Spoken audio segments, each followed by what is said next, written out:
Hello everyone, welcome to our channel profit भाई India. दोस्तों, आप सबका स्वागत है। देखिए, how to spot multi baggers, ये इस पे अगर हम बात करें तो कितनी बुक्स, कितने पॉडकास्ट, कितने वीडियोस भी कम पड़ेंगे। समझने वाले अगर समझना चाहें तो बहुत जल्दी और एकदम लॉजिकल वे में समझ सकते हैं। बट कुछ एग्जांपल्स जो हमने पहले डिस्कस किए थे इस चैनल पे बहुत साल पहले, वो आपसे शेयर करना चाहूँगा। क्योंकि I am sure there are new investors who have come up and you would like to know कि स्टॉक की हिस्ट्री क्या है। जैसे ये जो आप स्क्रीन पे देख रहे हो, बजाज फाइनेंस, ये हमारा one of the biggest multi bagger रहा है पिछले ज़्यादा नहीं 15-16 साल से। So 2008 Sanjeev Bajaj took over the reins of Bajaj finance and ये पहले बजाज ऑटो फाइनेंस कंपनी थी। ये लोग ऑटो लोन्स यानी ऑटोमोबाइल सेक्टर के लिए फाइनेंसिंग करते थे। बट 2008 जब से मैनेजमेंट चेंज हुआ 2008, अगर आप देखो प्राइस पॉइंट, मैंने जो स्क्रीन पे प्राइस स्क्रीनशॉट्स डाले हैं, सो 15 जून 2007 तक ये 3-4 रुपए का स्टॉक था। अभी प्राइस इतने साल में स्टॉक स्प्लिट हुआ है, बोनस हुआ है। अभी 10,000 रुपये से स्प्लिट होके वो 1:10 जो भी था वो 1,000 रुपये पे आया और अभी 933 पे चल रहा है। But as of today's price which is 933, उस वक्त ये 3-4 रुपये का स्टॉक था। आप प्रोपोर्शनली मान के चलो। जैसे ही 2008 में इसकी काया बदली, ऐसा क्या हो गया जो ये 3-4 रुपये वाला 300 टाइम्स, 300 गुना इन 16 ईयर्स, कैसे इसने रिटर्न दिए, हम लोग इस पे देखेंगे। पहले हम लोग अलग अलग लेवल देखते हैं। सो 2008 जनवरी फरवरी में मार्केट क्रैश हुआ था। ग्लोबल फाइनेंशियल क्राइसिस जो यूएस में हुआ था, सब प्राइम क्राइसिस के वजह से। और आप देखो अभी 28 दिसंबर तक ये 4.29 रुपीज़ का स्टॉक है। देन ये देखिए, ये 2008 जो एकदम ब्लैक ईयर था मार्केट्स के लिए ग्लोबली, ग्लोबल मार्केट मेल्टडाउन का टाइम था, बहुत कॉन्फिडेंस लो था। जो कोविड में आपने देखा है, शायद उससे 20-30% ज़्यादा मेल्टडाउन था। कोविड में तो हुआ ही, but covid was due to uh kind of a natural calamity types. ये जो हुआ ये तो मैन मेड इश्यूज़ के वजह से, सब प्राइम लोन्स और क्राइसिस आप पढ़ सकते हो, केस स्टडीज़ में सब ने पढ़ा होगा। लेकिन 14 नवंबर को प्राइस देखिए 71 पैसे पर शेयर। सो 4 रुपये वाला शेयर गिर के ऑलमोस्ट 71 पैसे पे आया है। मतलब 80-85% पूरी कंपनी साफ़ हो गई है ना। बट क्या बिजनेस में ये लोग घुसे उसी टाइम 2008 में ही ये लोग ने पिवट किया। ऑटो फाइनेंसिंग में तो दम था नहीं। आज भी आप देखते हो तो auto financing companies, automobile sector तो ठीक ठाक चल रहा है, वो भी ऐसे थोड़ा रगड़ रगड़ के ही चल रहा है फ़िलहाल। बट ऑटो फाइनेंसिंग से ज़्यादा इन्होंने टारगेट किया उस वक्त 2008-9 में, under the guidance of Sanjeev Bajaj. They targeted all those tier 1 cities, tier 2 cities में जो high profile dentists, chartered accountants, lawyers, doctors, जजेस, जो बड़े बड़े घराने होते हैं, जो मोस्टली सेल्फ एम्प्लॉयड लोग हैं, उनके फैमिलीज़ को इन्होंने कंज्यूमर लोन्स बेचना शुरू किया और उनका डेटाबेस बनाया। So today Bajaj finance can give you loans for fridge, AC, microwave, ओवन्स वगैरह वगैरह, कंज्यूमर अप्लायंसेस। इनफैक्ट इंडिया में सबसे ज़्यादा जो आईफोन बिकते हैं वो ज़ीरो कॉस्ट ईएमआई पे बिकते हैं बजाज फाइनेंस के द्वारा। तो इसका बहुत बड़ा एक बिज़नेस मॉडल है कि ये लेट फीस में कमाते हैं। दे स्टडीड कि इंडियंस यूजुअली अगर 3 साल का लोन लेंगे, 36 महीने का छोटा शॉर्ट टर्म लोन लेंगे, कम से कम 10 बार वो लोन पे डिफ़ॉल्ट करेंगे। जैसे ही डिफ़ॉल्ट करेंगे आप उसमें लेट फीस चार्ज कर सकते हो, आप ट्रांजैक्शन चार्जेस ऐड कर सकते हो वगैरह वगैरह। So it's a brilliant business model. और ऐसा करते करते करते देखो कंपनी कॉन्स्टेंटली ग्रो करती रही। आगे मैं बढ़ता हूँ तो 6 मार्च 2009 को तो 8 आने का स्टॉक हो गया, मतलब लिटरली 50 पैसे पर शेयर। बट टेक्निकली तो ये पेनी स्टॉक था, है ना। बट फिर भी सी, जो लोग जुड़े रहे, जिसने 4 रुपये में भी लिया होगा, वो तो आई एम श्योर उसने, कौन उस वक्त उसको इतना विजन और विजडम देगा कि नहीं यार ये कंपनी अच्छे बिजनेस में घुसी है, देयर इज़ टाइम, 2009 है, 15 साल रुक जा, 2024 तक देखो मल्टी बैगर बनेगी। यही प्रॉब्लम है, यही प्रॉब्लम है। रिटेल इन्वेस्टर या रिटेल ट्रेडर पैसा गंवाते क्यों हैं?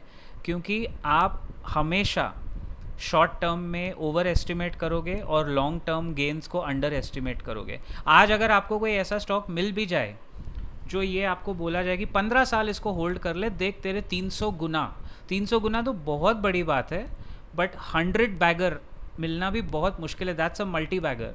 अगर 100 बैगर भी आपको मिल जाए तो कितने लोग 15 साल तक स्टॉक कंटिन्यूसली लेके उसमें पैसे डालते रहेंगे या उसको होल्ड करके रखेंगे? It's impossible in today's time. Even the people who are 50-55 plus, मतलब जिनकी उम्र 2025 में 55-60 की है, मैं बोलता हूँ वो लोग के लिए भी लॉन्ग टर्म होल्ड करना इम्पॉसिबल है। 5 साल तो बहुत बड़ा होल्डिंग कैपेसिटी हो गया। बट अगर मल्टी बैगर चाहिए, अगर आपने किसी स्टॉक में 1.5 या 2 लाख रुपए डाले हैं, you are not buying a stock, you are buying a business. So once you buy a business, promoter तो अपने शेयर बेचा नहीं कभी, तो मल्टी बैगर बनते कैसे हैं? जो हमारे आज के वीडियो का थीम है वो यही है कि बाय एंड होल्ड पहले इतने साल चल गया क्योंकि कंपनीज कम थी, कंपनीज लिस्टेड और कम थी, और उसमें मल्टी बैगर स्पॉट करना for a long term investor मुश्किल था, लेकिन फिर भी लोगों में पेशेंस था दोस्त। आज अगर आप देखो बिहेवियरल फाइनेंस में हम लोग यही चीज़ समझाते हैं कि आज लोगों में पेशेंस नाम की चीज़ ही नहीं, it's always in short supply and always in great demand, that is patience. Anyway 50 पैसे का स्टॉक था, और अभी फिर 1 मार्च 2013 पे आते हैं, सीधा हम लोग ने 3-4 साल फास्ट फॉरवर्ड किया तो देखो 50 पैसे वाला स्टॉक 24 टाइम्स बढ़ के 25 टाइम्स बढ़ के 25 बैगर हो गया। यानी 4 साल में जिसने पकड़ के रखा होगा, जिसने 50 पैसे पे लिया होगा, उसको 25 गुना मिले। जिसने 4 रुपये पे लिया था, है ना, जिसने 4 रुपये पे भी लिया था 2008 में, और उसने 50 पैसे पे अगर थोड़ा सा एवरेजिंग कर लिया, उसका एवरेज प्राइस अगर 3 रुपये पे भी आया, तो भी 3 रुपये से आज ये 12-13 रुपये पे हुआ 5 साल में, मतलब 4 टाइम्स, मोर देन 4 टाइम्स। तो 4-5 साल में 4 टाइम्स रिटर्न भी उस आदमी के लिए तो बुरा नहीं है जो लेके होल्ड करके बैठा रहा। बट वही है ना, होल्डिंग कैपेसिटी नहीं है। और इसमें मैं किसी को ब्लेम नहीं कर रहा हूँ, see I am not blaming anybody, मैं आपको बिहेवियरल पैटर्न समझा रहा हूँ इंडियंस का और हम सभी का, कि हम सबको इंस्टेंट कॉफ़ी की तरह फटाफट चाहिए, सब कुछ खटाखट खटाखट खटाखट चाहिए। वैसा मार्केट में नहीं होता है भाई। आज इतने सारे कंपनीज लिस्टेड है दोस्तों, अगर आपको स्टॉक मिल भी जाए, मैं गारंटी दे रहा हूँ जैसे ही 5 साल भी आप होल्ड करोगे, अगर वो 5 साल में 10 टाइम्स रिटर्न दे दिया और आपको कोई आके बोले कि इसको और होल्ड करे 100 बैगर बनेगा, आप नहीं करोगे। आपका 1 लाख रुपया जैसे ही 10 लाख रुपया हो जाएगा, आप निकाल लोगे। I am not blaming, this is what people are doing. मुझे कमेंट्स में बताइए क्या इसमें कुछ सही गलत आपको क्या दिखता है ना। फिर 14 जुलाई 2017, अब देखो दिस इज़ कॉल्ड एक्सपोनेंशियल। जब एक बिज़नेस चल गया है, कैसे पता चला? जो होल्ड करके बैठा है वो क्या देख रहा है? वो हर क्वार्टर की उसकी ग्रोथ देख रहा है। बजाज फाइनेंस को मैंने as an example case study क्यों लिया है? By the way, this is not a buy और sell recommendation on any stock, this is just a case study for training and educational purposes. आपको अपने फाइनेंशियल एडवाइज़र से consult करके ही buy sell या ट्रेड करना है। तो देखो हम लोग थे 12 रुपये पे, 12 रुपये से ये और 4 साल में बन गया 12 बैगर 149, 12 गुना। मतलब आप देखो जिसने इसमें फेथ रखा, तो वो 2008 से अभी हम 2017-18 10 साल में 1 रुपये वाला स्टॉक 150 रुपये पे आ गया, 150 times. I think that is the best return 10 years में, 150 times in any kind of stock. So हमारे पास और भी हैं, ITC है, HDFC बैंक है, रिलायंस है, there are lot of multi baggers. But सवाल ये है, आप लोग यंग लोग हैं, आपके जनरेशन का मल्टी बैगर कौन ढूंढेगा? वो भी तो हमको ही ढूंढना पड़ेगा ना। लेकिन उस ढूंढ भी लिया तो आप होल्ड कैसे? आपको कन्विंस कौन करेगा कि ये मल्टी बैगर है? कंपनी आजकल उतना सर्वाइव भी तो नहीं करती है।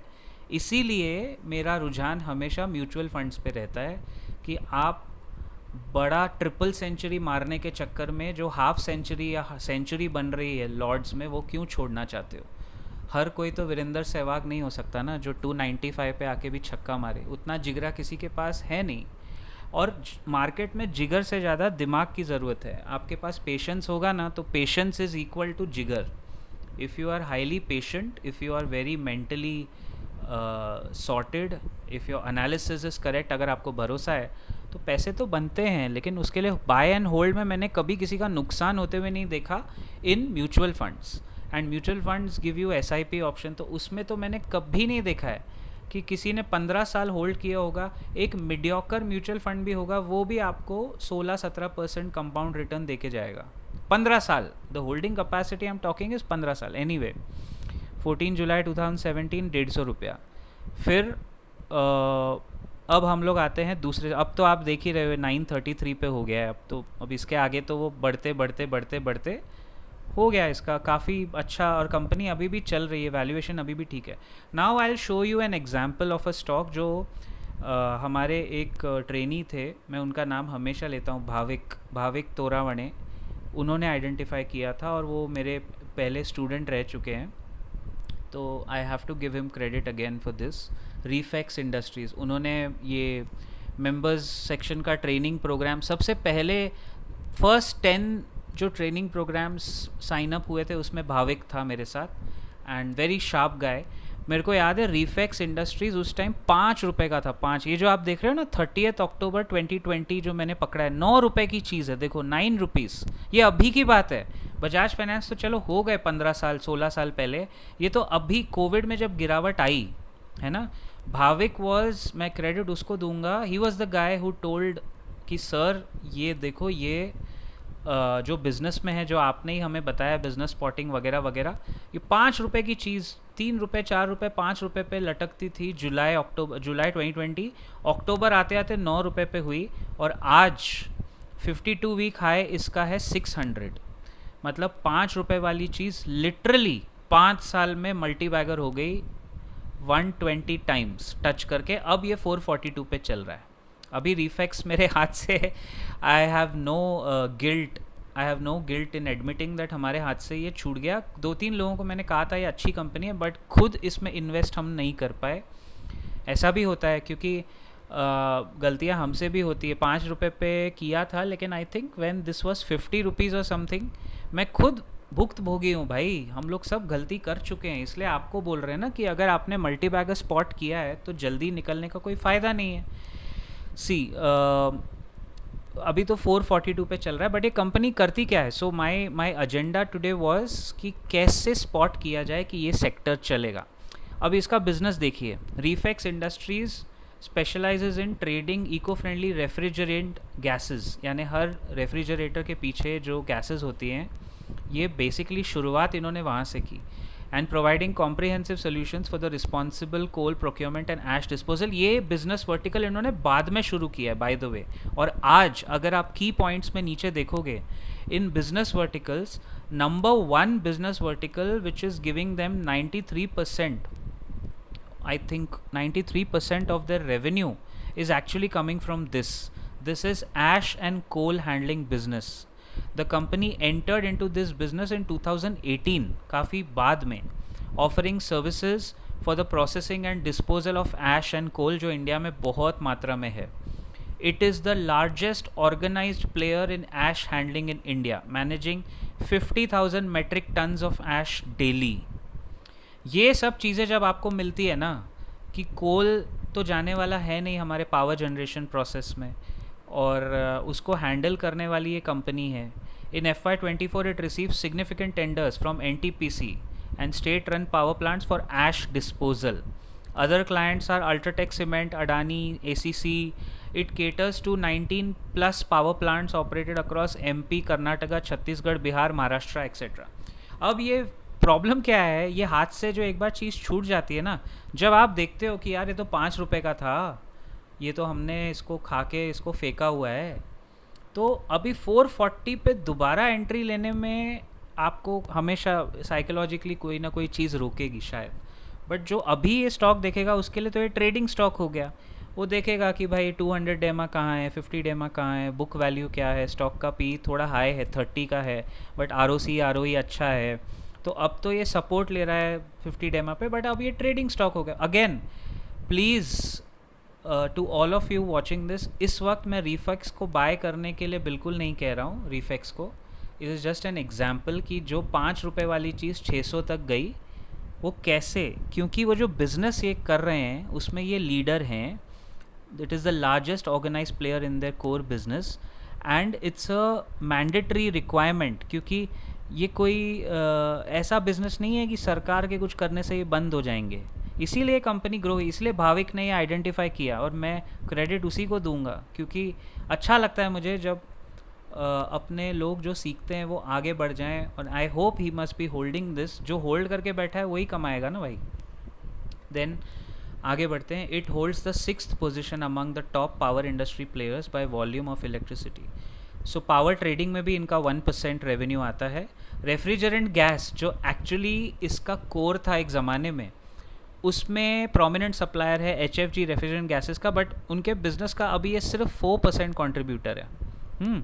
और लास्ट है ग्रीन मोबिलिटी, जिसमें ये अभी बढ़ाएंगे, ये लोग अभी ये बिज़नेस बहुत बढ़ाएंगे। दैट्स वाई अभी भी 442 पे भी कंपनी अच्छी है दोस्तों। लेकिन प्रॉब्लम ये है कि वो जो 100 बैगर जो हम ढूंढने निकले हैं, चिराग लेके ढूंढने निकले हैं 100 बैगर, वो कहाँ से, वो तो कोविड के बाद थे, अब वो निकल गए, अब नए ढूंढने पड़ेंगे। और निफ्टी एट 25-26 हज़ार में 100 bagger even small and mid caps में मिलना बहुत बड़े भारी रिसर्च का काम है।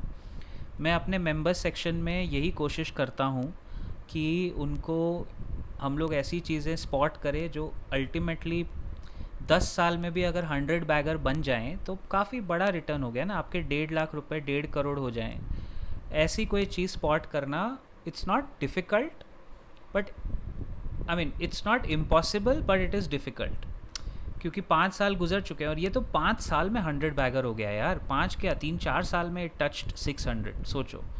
तो एनीवे ये कंपनी अच्छी है, आगे ग्रो करेगी। It's just an example that I wanted to give you. And या I think we reached almost towards the end of my slides.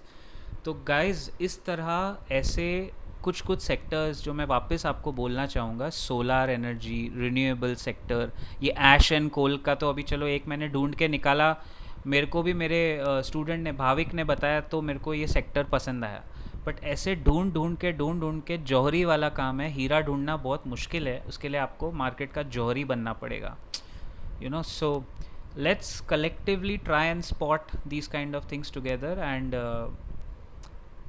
Problem क्या है ना, आपने स्पॉट कर भी लिया तो भी आप 15 साल होल्ड नहीं कर पाओगे। इसीलिए 16%, 20% रिटर्न हर साल कंपाउंडिंग मिले तो बहुत बड़ी बात है। I mean, if you can compound at 18% per year, so every 4 years your money can double. So 4 साल में आपका अगर 1.5 लाख है तो वो 3 हो गया, 8 साल में 6 लाख हो गया, और आई थिंक 10 साल में वो ऑलमोस्ट 10 लाख तक हो गया। तो आपका 10 बैगर नहीं, 6 या 7 टाइम्स रिटर्न 10 साल में तो म्यूचुअल फंड में बन ही सकता, बनना ही चाहिए। 10 साल में 6 या 7 टाइम रिटर्न बनना ही चाहिए म्यूचुअल फंड्स में। अब वो आप बोलोगे हमको तो मल्टी बैगर चाहिए, तो मल्टी बैगर चाहिए तो 15 साल मिनिमम होल्ड करना पड़ेगा अभी के जनरेशन में, which is actually a challenge दोस्तों, क्योंकि 15 साल तक आजकल शायद वो कंपनी ही सर्वाइव ना करे। वी आर लकी कि बजाज फाइनेंस और ऐसी दूसरी बड़ी बड़ी कंपनी सर्वाइव कर गई। अब देखना पड़ेगा ये सब लोग सर्वाइव करते हैं या नहीं। दूसरी बात, अनदर लास्ट इम्पॉर्टेंट रिस्क, कोई भी 10 रुपये, 15 रुपये, 20 रुपये वाला stock, it is very difficult to say and to speak कि ये रिफेक्स इंडस्ट्री 5 रुपये वाला 600 पे चला जाएगा, या कोई वारी एनर्जीज था वो ऐसा हो जाएगा। भाई बहुत मतलब एल्गो लगाओ, कुछ भी लगाओ, एल्गोरिदम आपको फ्यूचर का टाइम मशीन तो दिखाएगा नहीं ना लाके। It's not easy. You can use algos, you can use AI, it can do the perfect analysis for you, but by का बटन तो बेटा हमको ही दबाना पड़ेगा, बाय और सेल का button. Anyway I will see you in the next video very soon. आज रात को हमारा मेंबर्स का लाइव सेक्शन, लाइव चैट भी है, तो वो भी आप लोग देख सकते हो। अच्छा डियर मेंबर्स, आज का लाइव चैट का टाइमिंग 9 बजे के बदले 9:30 हुआ है। So 9:30 PM we'll meet for the live chat. I will see you all in the live chat soon. Take care, God bless, and keep profiting.